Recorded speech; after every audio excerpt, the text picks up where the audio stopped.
두 번째는 그 집을 오래 기억하게 만드는 시그니처 서비스에 대한 내용이고요. 여러분들 시그니처란 말 들어보셨죠? 시그니처의 뜻을 살펴보면 서명, 그다음에 특징 이런 의미가 있는데요. 자신을 상징하는 뛰어난 특징이 있는 대표적인 제품이나 메뉴, 서비스를 뜻하기도 합니다. 여러분들이 시그니처 메뉴는 많이 들어보셨을 건데 아마 시그니처 서비스는 처음 들어보셨을 것 같아요. 제가 그 내용을 좀 말씀드릴 텐데, 우리의 고객을 만족시키려면 트렌드도 이제 무시할 수 없죠. 트렌드도 살펴봐야 되는데 우선 시그니처 서비스에 앞서서 트렌드 한번 살펴볼게요. 2024 외식 트렌드 중에 푸드 게이지라는 게 있습니다. 사람들이 이제는 요즘 젊은 친구들도 맛뿐만 아니라 건강을 굉장히 따지더라고요. 맛도 건강도 포기하지 못하는 시대에 사람들이 나만의 기준으로 식사의 균형을 찾는 푸드 게이지가 매우 중요하다라는 것인데요. 아주 자극적인 음식과 아주 건강한 음식을 번갈아 먹으면서 평균 게이지를 유지하고 또 건강한 식사를 위한 최적의 식단을 찾아서 총량 게이지를 관리한다 라는 그러한 내용인데, 평균 게이지 같은 경우에는 이제 이런 거예요. 치킨을 먹죠. 치킨을 먹은 다음에 재료 음료를 마십니다. 술 마시면서 건강을 위해서 숙취 해소제를 먹고요. 기름진 음식을 먹으면서 살찔까봐 지방 흡수 억제제를 먹습니다. 총량은 뭐냐면 건강한 식사를 위해서 나만의 목표치를 관리하는데요. 요즘 친구들이 기계가 발달이 잘 되어 있으니까 혈당기나 염분 측정기 이런 것들을 일반인들이 가지고 다니면서 상시적으로 자신의 섭취량을 관리하는 것이 일반화되었다라고 할 수 있는데, 결국에는 맛과 건강 모두 잡고 싶은 소비자를 위해서 정보 제공은 물론이고 선택의 폭을 넓히는 게 중요하다라는 그러한 이야기입니다. 그래서 맛있는 것을 먹으면서도 안심하고 싶은 소비자를 위해서 대체나 추가 옵션을 제공하는 것인데요. 가장 많이 하는 게 우리 저지방 우유로 바꾸거나 이런 것들 있잖아요. 그리고 여러분들이 옵션을 많이 넣으시거든요. 막 추가는 매출과 연결되기 때문에 옵션 많이 넣는데요. 빼는 것도 넣으셔야 돼요. 고추 빼고 뭐 빼고 고수 빼고 이런 것들을 통해서 고객이 선택할 수 있도록 하는 것이 중요하고, 또 자신만의 식단 관리 기준이 있는 소비자를 위해서 구체적인 영양과 맛 정보를 제공하는 것이 중요합니다. 우선은 제가 본죽 사례를 말씀드릴게요. 제 고향이기도 하죠. 본죽은 뛰어난 제품력은 물론이고요. 고객의 건강이나 취향, 구매 상황까지 고려한 그런 시그니처 서비스가 존재하는데, 그래서 20년이 넘도록 국민 브랜드로서 성장한 게 아닌가라고 할 수 있습니다. 먼저 본죽은요, 맞춤 조리가 가능합니다. 우리 치과 치료한 사람들은 이가 아파요. 잘 씹지 못하죠. 마찬가지로 나이 든 노인이나 아니면 어린 아기들도 그렇게 소화를 잘 못 시키는 경우가 있죠. 이런 고객들을 위해서 갈기, 재료를 갈아주고요. 염도도 선택합니다. 그리고 최근에 추가된 서비스는 당도까지도 선택을 해. 덜 달게, 덜 짜게 이렇게. 그리고 재료를 추가하거나 삭제하는 기능이 있고요. 포장 용기를 선택할 수 있습니다. 본죽은 양이 900g이에요. 굉장히 많은 양이기 때문에 성인 남성이 아닌 이상은 한 번에 다 먹기 어려운 양입니다. 그런데 죽은 침이 닿으면 삭기 때문에 먹다 남기면 버릴 수밖에 없거든요. 그래서 고객 편의를 위해서 대포장 하나로 나누거나 2개 또는 3개로 나누어서 그렇게 포장해주는 세심한 배려 서비스를 하는 거예요. 물론 이런 것들이 우리 사장님들의 입장에서는 비용 추가가 된다라고 생각하지만, 이러한 세심한 배려가 더해졌기 때문에 더 많은 고객들의 사랑을 받고 이렇게 국민 브랜드가 되지 않았나 라는 생각이 듭니다. 본죽만의 그런 맞춤 서비스, 시그니처 서비스라고 할 수 있고요.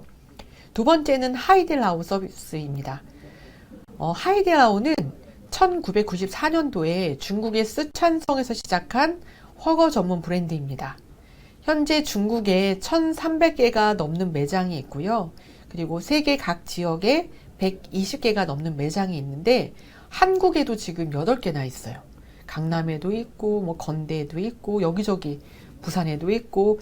놀라운 사실이 뭔지 아세요? 전 세계 어디에 이 매장이 있던 짧게는 30분, 길게는 2시간 이상 웨이팅이 발생한다 라는 게 특징인데요.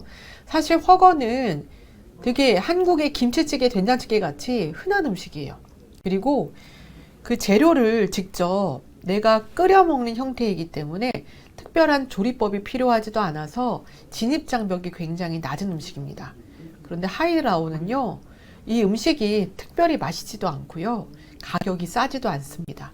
비쌈에도 불구하고 어떻게 하면 고객이 이렇게 넘쳐나나, 얼마나 이게 궁금하면요, 뭐 미국이나 중국에서는 수많은 학자들에 의해서 논문으로까지 발간될 정도로 굉장히 화두이기도 한데요. 그 핵심이 바로 최상의 서비스, 탁월한 서비스다라고 이야기할 수 있습니다. 제가 앞서서 여기 웨이팅이 2시간씩 막 걸린다고 했잖아요. 고객이 이 웨이팅하는 시간을 줄일 수는 없지만 심리적으로 대기 시간을 짧다라고 느끼게 할 수는 있습니다. 그래서 하이디라오는 뭘 하냐면요, 고객들이 웨이팅할 때 지루하지 않도록 여성들은 네일아트 한국에서 10만 원입니다. 아트 하면은. 거기에 남성들은 구두를 닦는 서비스를 제공하고요. 기다린 동안 뭐 보드게임이나 뭐 안마의자나 아니면은 뭔가 간식 등을 푸짐하게 제공해서 지루하지 않도록 서비스를 하고요. 그 다음에 간식을요, 내가 집에 싸오고 싶어요 라고 하잖아요. 그럼 쇼핑백에 담아서 가져갈 수 있게 해줍니다. 그리고 저는 정말 놀란 서비스가, 잘 되는 곳들은 서비스가 늘 진화해요. 얼마 전에 샴푸 서비스가 추가되었습니다. 훠궈를 먹으면 머리나 옷에 냄새가 배죠. 우리 고깃집들은 탈취제를 뿌려주는 서비스에서 그치지만 여기는요, 탈취제뿐만 아니라 샴푸 서비스가 제공이 되고요. 지금 미용실 사장님들 보이세요? 이 최신식 이 기계를 보세요. 이 기계에 누워서 정말 미용실 이상의 그런 서비스를 통해서 서비스를 받고, 드라이기도 다이슨 드라이기가 제공이 되어서 반응이 매우 뜨겁다고 합니다. 이 서비스는 무료는 아니고요. 한국 돈으로 3만 원 정도 식사를 하면 얻을 수 있는 포인트를 이용해서 이 서비스를 얻을 수 있다고 해요. 그리고 제가 앞서서 오감 만족시키는 게 매우 중요하다고 했죠. 맛있는 음식도 중요하지만 뭔가 볼거리를 제공하는 게 중요한데요. 한국 돈으로 약 2,000원 정도의 스타면을 주문을 하면 전문 직원이 직접 와서 스타면을 늘리면서 춤을 추는 공연을 해줍니다. 그렇게 해서 고객들에게 볼거리를 제공을 해주고요. 그리고 하이디라오에서는 고객이 요청하면 직원들이 단체로 와서 춤을 추는 공연을 해줍니다. 온라인에서는 이 일명 나루토 춤이라고 굉장히 핫했죠. 고객이 식사하는 동안에 즐겁기를 바라는 마음에서 이러한 서비스를 제공을 하고 있고요. 그리고 저는 놀라웠던 게 뭐냐면 고객이 원하는 모든 서비스를 제공합니다. 셀프탕 서비스라는 게 있는데요. 하이디라오에는 이렇게 칸이 4칸이 있죠. 탕을 추가할 때마다 가격이 추가되는데요. 뜨거운 물이라는 메뉴가 있다고 해요. 0원입니다. 고객들이 이 뜨거운 물을 이용해서 내가 그 소스가 있는 코너에서 재료들을 가지고 와서 탕을 끓여 먹게끔 만들어 준 건데요. SNS상에서는 뭐 일본의 스키야키탕, 태국의 똠양꿍탕 이런 걸 만드는 것들이 막 유행을 하고 있대요. 그래서 고객들이 왔을 때 뜨거운 물 0원을 이용해서 이런 걸 만들어 먹게 하는 것도 모자라서 직원들한테 부탁을 하잖아요. 직원이 직접 재료를 담아와서 제조해주는 서비스를 해준다고 합니다. 사실 하이디라오 입장에서는 매출이 줄어드는 요인일 수도 있잖아요. 그쵸? 그런데 오히려 직원들에게 교육을 시켜서 직접 그런 서비스를 제공을 하고 있다는 게 굉장히 놀라운 포인트인 것 같고요. 그 다음에 서비스를 정말 잘하는 곳들은 아세요, 여러분들? 고객을 직접 찾아가는 서비스를 합니다. 이 사례는 지금 중국에 있는 제가 세종사이버대학교 교수이기도 한데요. 지금 중국에 파견 나가 있는 친구가 과제로 제출한 그런 내용을 제가 지금 소개해드리고 있는 거예요. 중국의 하이디라오 매장은 대부분 24시간을 운영을 한다고 합니다. 그런데 의외로 콘서트를 갔다가 늦은 시간에 손님들이 하이디라오를 많이 온다라는 사실을 알게 되고요. 그 뒤로는 고객이 안전하게 자신의 매장으로 오게 하도록 셔틀버스를 운영한다고 해요. 셔틀버스로 고객들을 다 태워서 모시고 오는 그런 서비스를 통해서 더 많은 고객들이 하이디라오를 찾아오는 계기가 된다라는 것을 알 수 있습니다. 정말 연구 대상인 브랜드 같고요. 근데 여기서 끝난 줄 아셨죠? 이 외에도 여러분들 고객이 혼자 오잖아요. 요즘 1인 고객이 많습니다. 혼자 온 고객이 외로움을 느끼지 않도록 맞은편에 인형을 앉혀주고요. 임산부 고객이 오면은 요즘 저출산이 문제가 되잖아요. 사회적으로 그런 것들을 좀 동참하는 차원에서 아기에게 손수건과 장난감을 선물해 주고요. 그 다음에 요즘은 이렇게 작은 인형을 데려와서 인증샷을 찍는 고객들이 많다는 걸 알고 그 인형이 앉아서 사진을 찍을 수 있게 저렇게 아기 인형 의자까지도 제공해 준 그런 맞춤 서비스를 제공을 해주고 있습니다.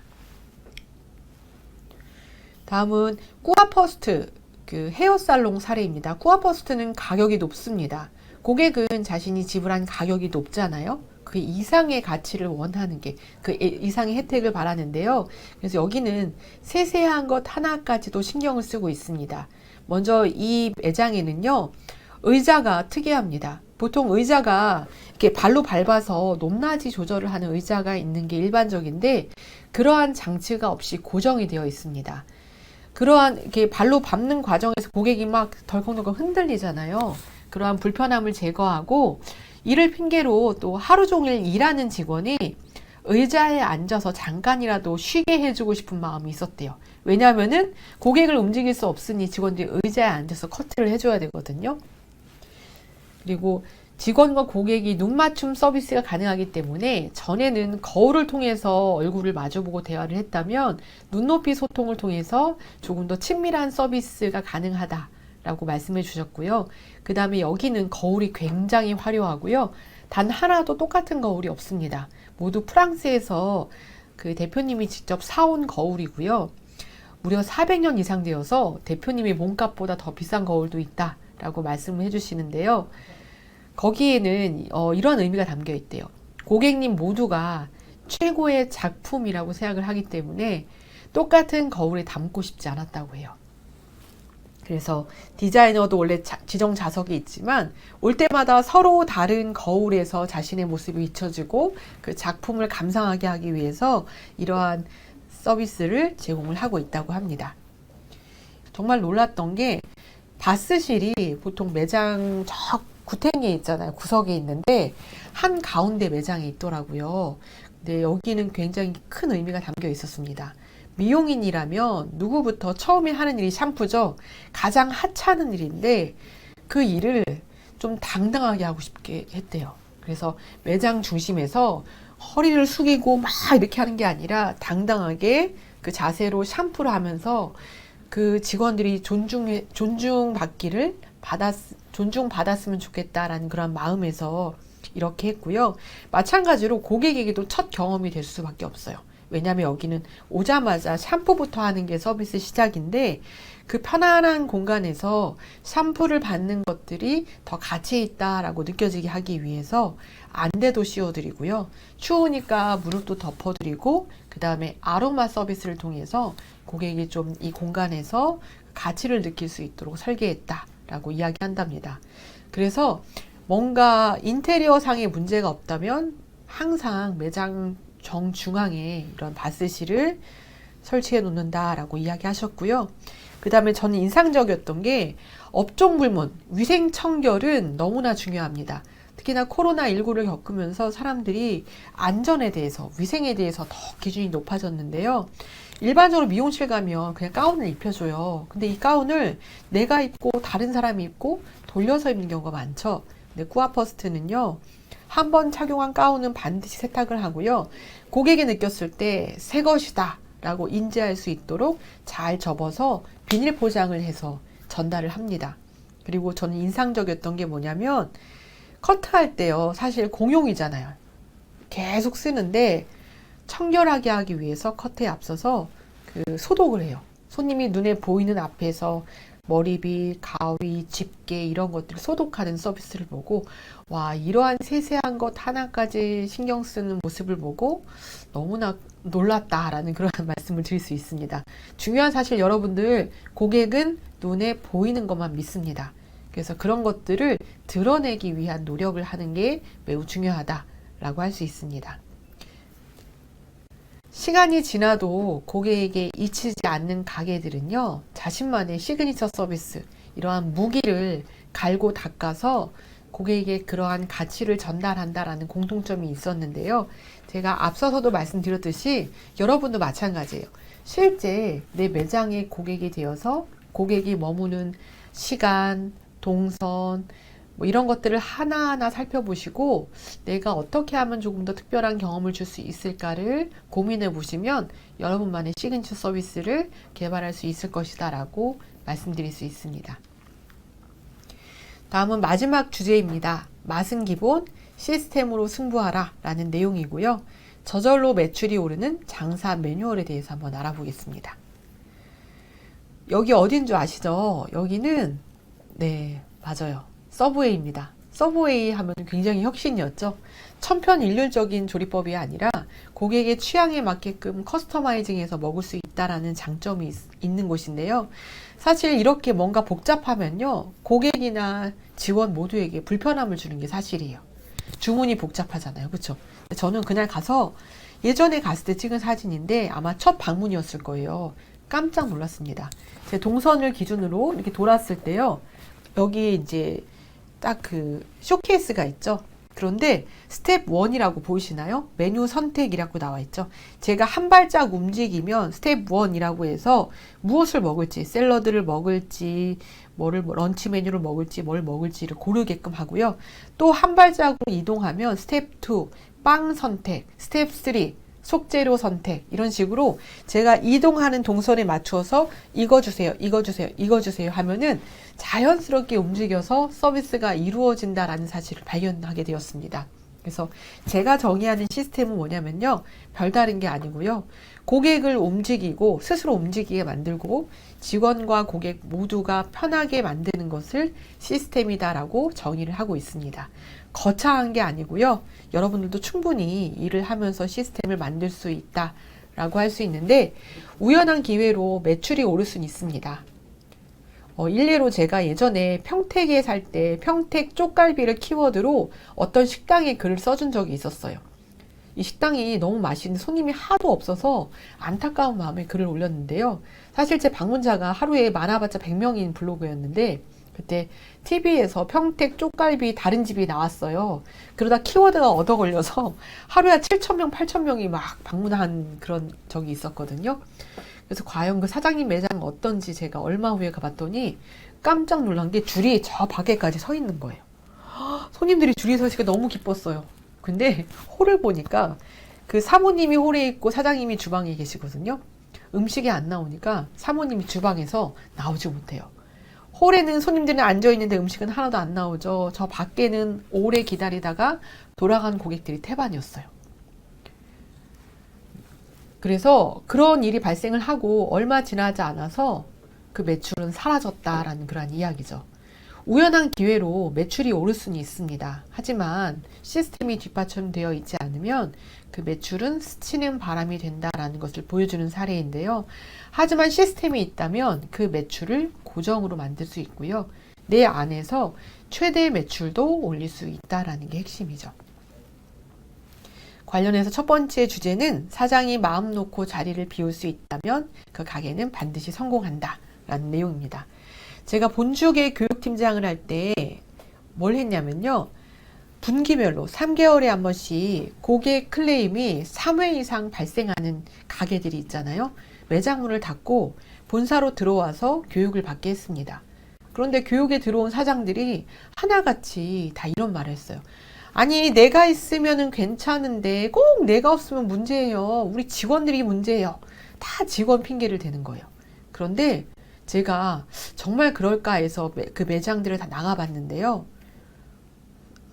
그 문제가 사장이 아니라, 아니, 그 직원이 아닌 사장의 문제라는 것을 발견을 했습니다. 그 매장들을 가봤더니 공통적으로 이런 행동을 하고 있더라고요.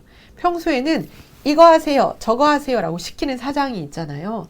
사장이 시키는 것만 하면 됐는데 사장이 없으니까 업무의 우선순위를 알지 못했습니다.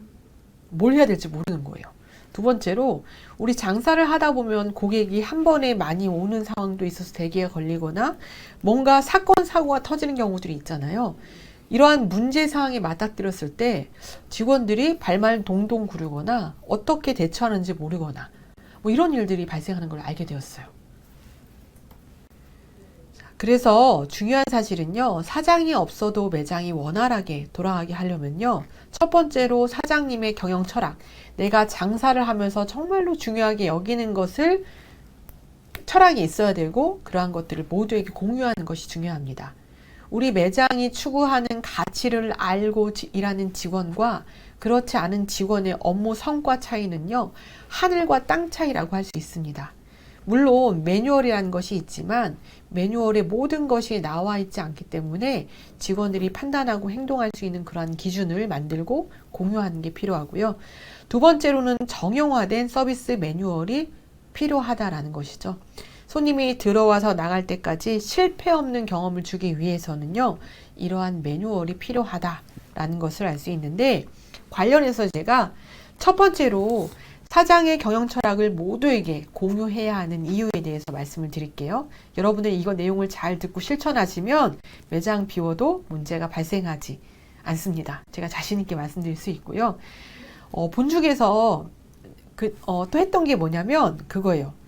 그 분기별로 상을 줬습니다. 최우수 매장, 우수 매장 상을 줬는데요. 그런데 놀라운 일이 발생한 거예요. 매장을 4개나 운영하는 사장님이 계셨는데 그 매장이 최우수 매장 상을 받았다는 거예요. 보통 사장이 없는 집들은 티가 나기 마련인데 저는 너무 놀라서 그 매장을 인터뷰하러 갔습니다. 역시나 사장님은 없었고 매니저님이 있었는데요. 제가 물어봤어요. 어떻게 하면 그렇게 최우수 상을 받을 수 있었어요? 사장님이 월급 많이 주시나 봐요 라고 했더니 직원이 팔쩍 뜁니다. 아니래요. 그러면서 하는 말이 사장님이 자기를 채용할 때 이런 말을 했대요. 아시다시피 내가 매장을 4개나 운영하고 있습니다. 그래서 이 매장에 다 신경 쓸 수 없으니까 본인이 정말 책임자다, 사장이다 라는 마음으로 신경을 써 주었으면 좋겠습니다 라고 이야기하고요. 그리고 자기가 매장에 자주 올 수는 없지만 다른 건 몰라도 이 3가지만 꼭 지켜주세요 라고 당부하신 게 있었대요.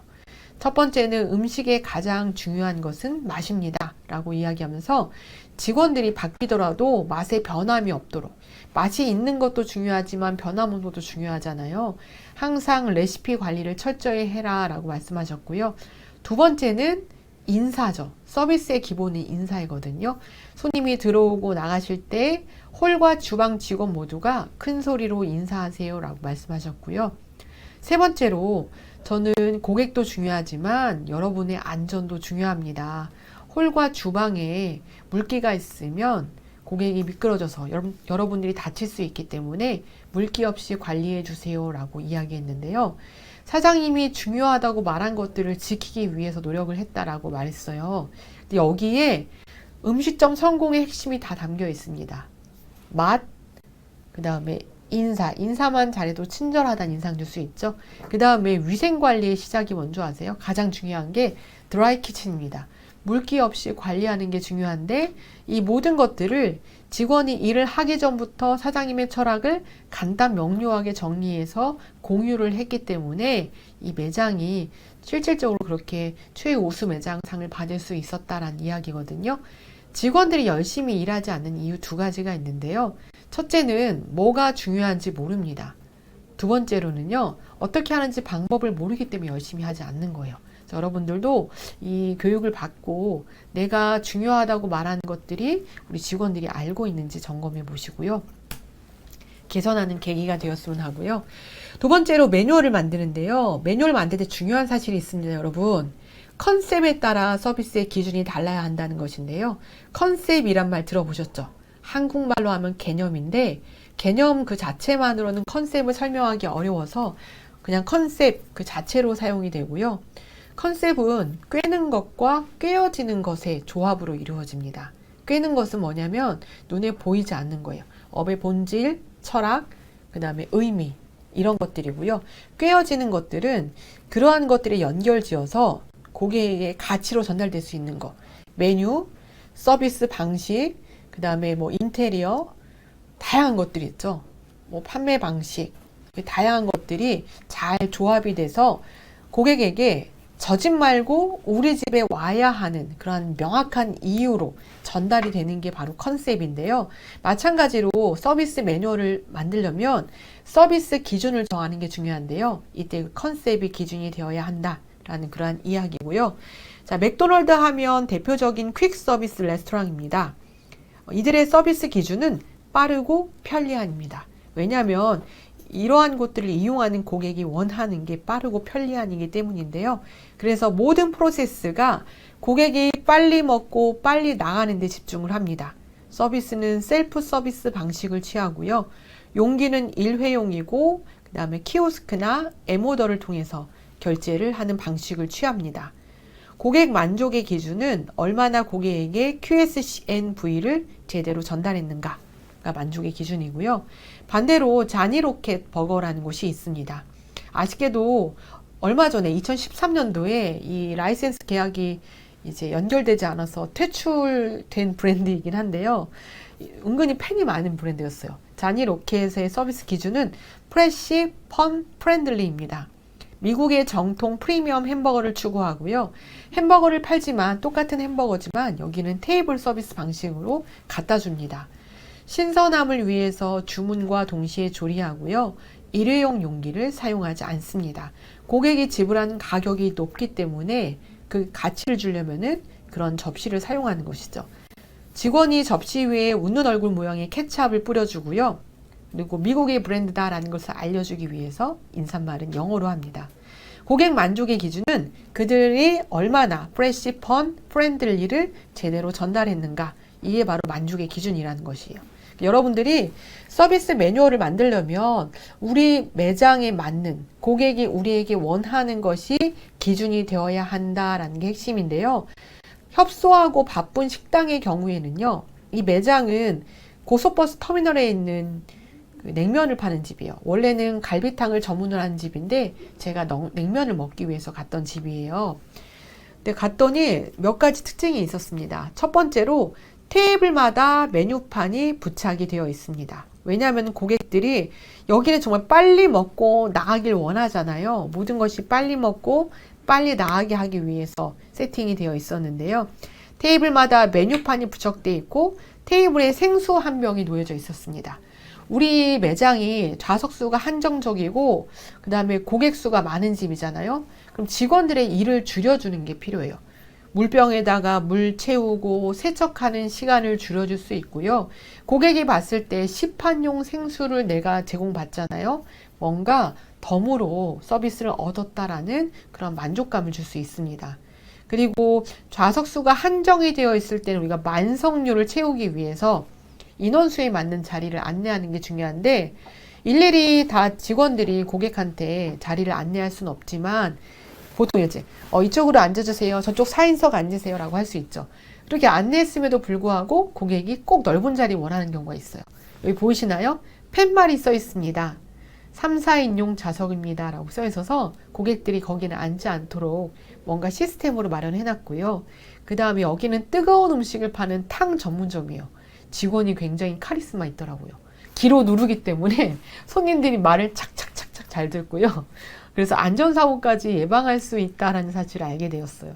자, 여기는 고객이 원하는 게 신속하고 안전한이죠. 그래서 모두가 협조하니까 이러한 서비스가 가능하다라는 것인데요. 마찬가지로 여러분들이 매뉴얼을 만들기 위해서 우리에게 고객이 정말 원하는 것이 무엇인지 그런 것을 파악해서 서비스 기준을 세우고 그러한 것이 가능하도록 매뉴얼을 만드는 게 매우 중요합니다.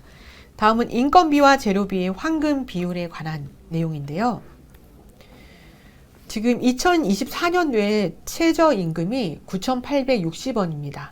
전년 대비 2.5% 인상이 되었고요. 우리 주 5일을 만근하면은 하루에 그 유급 휴가가 지워지죠.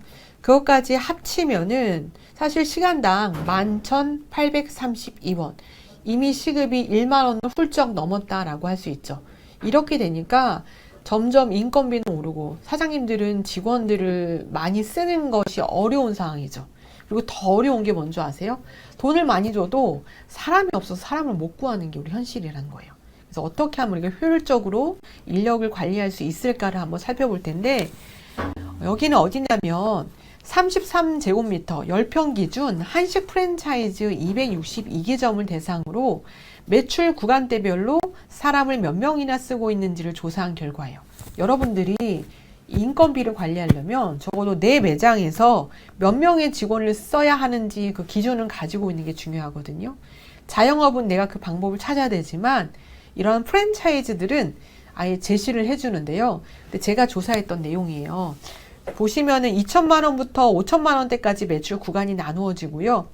적게는 인원수가 2명이고요. 많게는 똑같은 매출에 5명이나 인원이 차이 난다는 사실을 알 수 있습니다. 우리가 인건비를 계산하기 쉽게 한 명당 250만 원 잡아볼게요. 2명이면 500만 원이고요. 그 다음에 5명이면 1120만 원인가요? 네. 1000만 원이 훌쩍 넘는 게 이 차이가 난다는 거예요. 얼마를 버는 게 중요한 게 아니라 얼마를 남기는 게 중요하기 때문에 여러분들이 이 비용 관리가 매우 중요하다라는 거 알 수 있죠. 그래서 적어도 내 매장의 매출이라면 몇 명의 인원을 쓰는 게 최적의 고용 형태인가를 알고 계셔야 되고요. 그래서 여기 이 브랜드 같은 경우 이렇게 얘기했어요. 2천만 원 미만을 팔면은 2명을 쓰셔야 합니다. 홀에 1명, 주방에 1명. 이런 식으로 최적의 고용 형태를 제시했기 때문에 이런 것들도 우리가 기준을 가지고 계셔야 되고요. 그 다음에 이게 좀 어렵다라고 하시면 더 쉽게 할 수 있는 방법이 있습니다. 총 매출의 기준으로 인건비를 얼마나 사용해야지 적절한 것인가를 조사한 자료인데요. 보수적으로 내려오는 데이터이긴 합니다. 30일을 장사했을 때 우리 임차료, 매출액을 100으로 보면요. 임차료 10%, 인건비 20%, 재료비 40% 이런 식으로 비율이 나누어 있습니다. 그런데 사실은 이게 업종이나 업체에 따라 좀 차이가 있어요. 우리가 카페를 합니다. 카페는 목이 중요하죠. 자리가 중요하기 때문에 임차료가 10%를 훌쩍 넘을 수도 있어요. 근데 우리 집은 배달 전문점을 합니다. 임차료가 훨씬 더 낮을 수 있죠. 여기서 중요한 건 뭐냐면요. 프라임 코스트를 관리하는 게 매우 중요합니다. 프라임 코스트는 뭐냐면 재료비와 인건비를 더한 비율이에요. 그래서 이 매출액을 100%로 놨을 때 재료비와 인건비를 더한 비율이 총 매출액의 65%를 넘지 않게 관리하는 것이 중요하다라는 것인데요. 왜냐하면 65%를 넘게 되면 남는 게 없습니다. 여러분들이 이런 기준점을 가지고 관리를 하셔야겠죠. 우리가 재료비에 많이 돈을 쓰면요. 사람을 좀 적게 쓰는 방법을 강구해야 된다는 것이죠. 그러니까 이런 기준점을 가져서 관리를 하는 것이 중요하고 이제 알았어요. 그래 우리는 특성상 매출액의 인건비는 한 25%를 써야 되는데 지금 30%가 넘게 생겼네. 큰일 났다. 줄여야겠다. 근데 이 실행 방법을 모르시면 안 되잖아요. 제가 몇 가지 알려드리겠습니다. 웨이팅이 많이 걸리죠. 그러면은 직원이 고정적으로 관리하지 않아도 고객이 알아서 할 수 있는 시스템을 갖추는 게 중요한데요. 예를 들면은 고객이 직접 그 내용을 작성해서 이제 순서대로 안내를 하는 방법이 있는데요. 여기는 성북동에 있는 누룽지 백숙이라는 곳인데 메뉴가 거의 고정적이에요. 전문점 있으시면 좋은 방법입니다. 성함, 인원수, 그리고 메뉴까지도 미리 주문을 해서 대기가 끝나고 착석과 동시에 바로 메뉴가 나올 수 있도록 해서 회전율을 높인 그러한 사례라고 할 수 있고요. 그 다음에 요즘은 그 사람들이 시성비라고 하죠. 시간 대비 성능을 굉장히 중요하게 여깁니다. 아무래도 그 소유 경제보다 경험 경제 중심으로 넘어가면서 내가 경험을 하려면은 시간이 있어야 되잖아요. 시간을 확보하기 위한 노력을 많이 하시거든요. 그래서 어떤 것들을 도입하면 좋은가. 웨이팅이 만약에 많이 걸린다면 이러한 직접 전화번호 입력을 하고 다른 일을 볼 수 있도록 하는 이러한 시스템을 구축하는 것도 좋고요. 그 다음에 이 원격 줄서기 서비스 정말 중요합니다. 과거에 있는 고객들이 대박집 가서 줄 서는 것을 당연한 것으로 여겼는데요. 이제는 이러한 서비스가 없는 곳들은 고객이 아예 불편하다고 느끼고 가지 않으려고 해요. 그래서 웨이팅이 자주 걸린다면 고객 편의를 위해서 이러한 시스템을 마련하는 것도 매우 중요하다라고 할 수 있습니다. 바쁜 매장이 있습니다. 이런 곳들은 직원의 동선을 줄이는 게 중요한데요. 테이블마다 숟가락, 젓가락, 빈 접시, 술잔, 물잔 뭐 이런 것들을 세팅하는 것도 좋은 방법이에요. 바쁜 집 가잖아요. 직원이 너무 바빠요. 여기요 부르는데 직원을 만날 수가 없습니다. 이럴 때 내 테이블 한켠에 내가 필요한 것들이 모두 세팅이 되어 있잖아요. 고객은 손만 뻗어서 내가 원하는 것을 가져올 수 있고, 그 다음에 직원은 동선이 줄어들죠. 그래서 다른 고객 테이블에 한 번 더 갈 수 있기 때문에 모두에게 좋은 시스템이다라고 할 수 있습니다. 이런 것들도 좀 보시면서 여러분들 어떻게 하면 직원의 일을 줄여줄 수 있을까도 고민하시면 좋을 것 같고요. 다음은 고객에게 균일한 품질의 서비스를 제공하는 방법을 알려드리겠습니다. 민쿡 앞바당이라는 곳이에요. 여기 많이들 쓰시는 거 아시죠? 키오스크랑 그 다음에 서빙 로봇을 쓰는데요. 제가 지난번에 갔을 때 물어봤어요. 대표님, 이거 쓰시면 인건비 많이 줄었나요? 라고 했더니 인건비 많이 줄었답니다. 근데 본인은 이걸 인건비 줄이기 위한 용도로 사용하신 게 아니라고 하면서 이런 얘기를 하는 거예요. 식당은 손님이 언제 올지, 얼마의 시간을 머무를지 모르고 직원들도 갑자기 안 나오는 일도 많잖아요. 이러한 다양한 변수에 따라서 뭔가 달라지는 게 싫었대요. 항상 균일한 품질의 서비스를 제공하기 위해서 이러한 시스템을 도입했습니다. 라고 했는데 저는 놀란 게 뭐냐면 사진에 보이시죠? 뚝배기랑 뭐 이런 돌솥밥 이런 것들도 손님이 직접 내리게 시키는 거예요. 혹시 이런 게 불만이 있진 않나요? 라고 했더니 이러한 것들도 이 집의 룰이고 하나의 경험으로 여기기 때문에 큰 불만이 없다라고 말씀하셨고요. 그런데 가만 봤더니 뭔가가 있더라고요. 나이가 많은 어르신들 오죠? 직원이 지켜봤다가 따라가서 내려주는 서비스를 하더라고요. 이게 일종의 휴먼 터치라는 그런 개념이죠. 오직 사람만이 할 수 있는 서비스로 고객을 감동시키고 있었고요. 사장님이 이 서비스를 고집하는 이유는 화상사고가 발생할 수 있지만 1년에 나봤자 한두 건이고 충분히 감당할 수 있는 상황이다. 자신은 오히려 직원들이 피로도를 낮추어서 고객에게 좋은 서비스를 주는 방향으로 추구하고 있다라고 이야기했고요.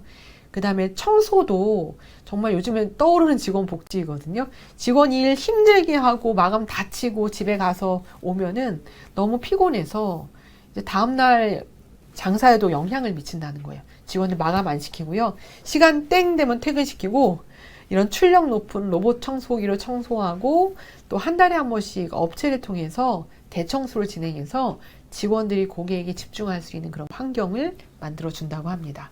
이렇게 하면 고객에게 균일한 품질의 서비스를 제공할 수 있다라고 할 수 있고요. 다음은 스스로 팔리는 메뉴 시스템입니다. 우리 식당 하시는 분들이 적용하면 좋은 포인트인데요. 삼성동에 아리스타 커피라는 곳이 있어요. 여기는 직영점 중심의 체인인데 되게 주변에 스타벅스, 커피빈, 유명한 커피점들이 쟁쟁해요. 근데 여기 늘 고객이 줄 서는 거예요.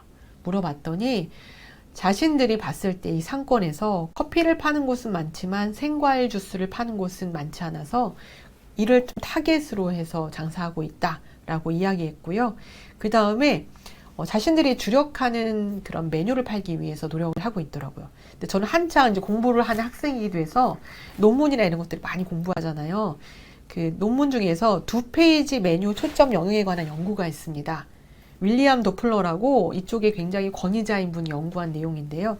사람이 메뉴판 2페이지를 봤을 때 가장 시선이 오래 머무는 곳이 어딘가에 관한 연구인데 우측 상단이라고 해요. 이 말은 뭐냐면 우측 상단에 메뉴를 배치했을 때 팔릴 확률이 더 높다라는 것이죠. 근데 봤더니 쇼케이스, 메뉴 부분 아니지만 쇼케이스의 우측 상단에 자신들이 주력하는 메뉴를 딱 진열해 놓고 표시까지 해놓은 거예요. 제가 물어봤어요. 어머, 점장님 공부하셨나 봐요 라고 했더니 그게 아니라 자신들이 다 해봤는데 경험했을 때 우측 상단에 가장 잘 팔린다는 사실을 깨닫고 적용을 했다고 합니다. 여러분들이 잘 팔고 싶잖아요. 그러면 우측 상단에 배치하시면 잘 팔린다고 제가 강조드립니다. 그리고 이 외에도 메뉴북에요. 우리가 베스트나 추천 같은 거 있죠. 이런 걸 표기하는 것만으로도 해당 메뉴의 판매를 직원이 말로 추천하지 않아도 스스로 팔린다라는 연구 결과가 있고요. 이왕이면 여러분들 많이 팔고 싶은 메뉴가 있죠. 그럴 때는 인기 많은 메뉴도 좋고요. 그 다음에 사장님도 이거 아셔야 돼요. 내가 이 메뉴를 팔았을 때 적어도 얼마가 남는지 알고 계셔야 돼요. 그래서 팔았을 때 나에게 많은 이익을 가져다 주는 메뉴가 무엇인가를 체크해서 거기에 표시하시잖아요. 이것도 연구를 해봤더니 그것만으로도 그 메뉴 판매량이 높아지고 원가율이 낮아지는 그런 결과를 만들 수 있습니다. 그래서 메뉴북에 이러한 표시를 하는 것만으로도 스스로 팔릴 수 있고요. 요즘은 또 디지털 시대잖아요. 이러한 테이블 오더 많이 쓰시죠? 마찬가지입니다. 종이 메뉴북이던 테이블 오더이던 간에 베스트나 추천 등을 표기하는 것만으로도 해당 메뉴의 판매를 유도할 수 있다라는 것을 알 수 있죠. 그러니까 여러분들이 고객이 서비스를 이용하는 모든 상황, 동선 다 고려해봐서 사람이 할 수 있는 것, 그 다음에 환경이 할 수 있는 것, 시스템이 할 수 있는 것, 이런 것들 구분해서 적절하게 최적의 조합을 찾는다면 고객을 만족시키는 것은 어렵지 않다라고 말씀드릴 수 있습니다. 디테일의 차이가 매출의 차이. 오늘 제가 말씀드린 내용의 핵심을 요약을 하면요. 장사가 잘 되는 분들, 이분들은요. 고객보다 직원을 먼저 생각을 하고요. 그 다음에 장사를 하면서 정말로 중요하다고 여기는 경영 철학이 있습니다. 나만 알고 있는 게 아니라 직원 모두와 공유해서 함께 만들어 간다라는 특징이 있고요.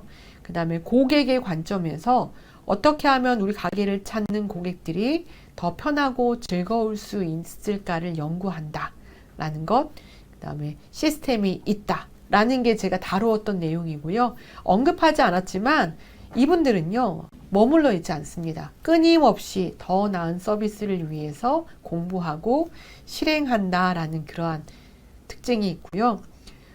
사면벽 안에 경영이란 말이 있습니다.